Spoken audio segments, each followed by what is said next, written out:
there, I'm Susan Beyer and this is Fun with Research. Thanks for joining me today. The subject of today is please, please, please test your surveys. Unfortunately, I've seen some professionally developed surveys lately that had a lot of issues with them that would have been discovered if they were sufficiently tested. So I know that with the platforms that are available to do surveys online today, they make them much more accessible and easier for people to do, and I love that.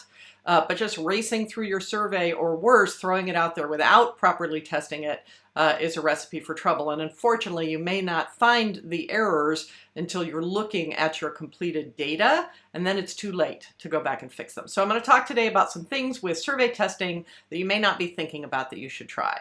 The first one is when you are testing a survey with logic. So certain questions are served up to a respondent based on answers to previous questions, for example. It's very difficult as you are testing that survey to tell what questions you are not seeing.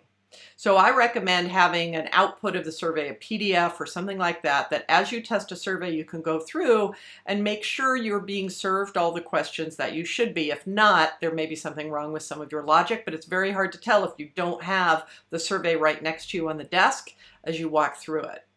The second thing is, if you have required items in your survey, let's say you are doing an analysis that requires people to rate a series of things, you need to make sure that all of those answers are required. Okay, so if you build a table that has 4 or 5 things in it where you're asking people to sort of rate each of them, make sure that they are required to rate all of those or get a warning if they've left one out so that you don't have gaps that may affect your ability to do the analysis that you need to be able to do.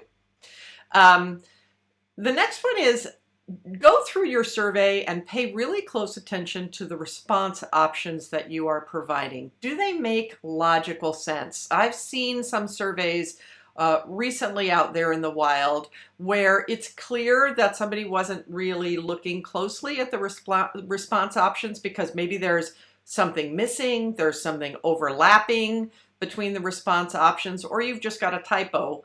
I saw a survey recently where it was asking about payments, and it had a series of options for respondents, and then it had one option which encompassed all of the other options instead of providing a difference. So unfortunately, none of that data is usable, which is unfortunate when you've paid for data. So make sure that your response options make logical sense.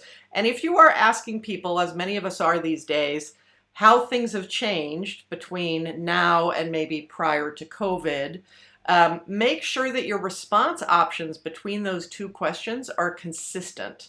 So once again, I've seen some data recently where people were asked how they're buying something now in terms of in store or online or whatever, and there were some options for the how they bought before COVID that were not available for that question that were in the how do you buy now. So we can't directly compare, and it makes us sort of wonder, well, if 25 people said that they bought, 25% said that they bought this way now, and it wasn't an option for them to say how they bought last year, what did those people put on their answer for the last year question? It makes us sort of question all of the data, which is unfortunate.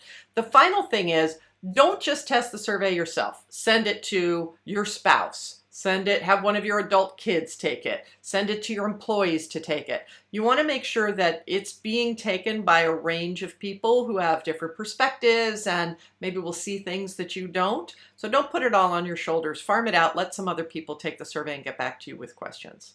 I hope that's helpful. We'll see you next week on Fun with Research.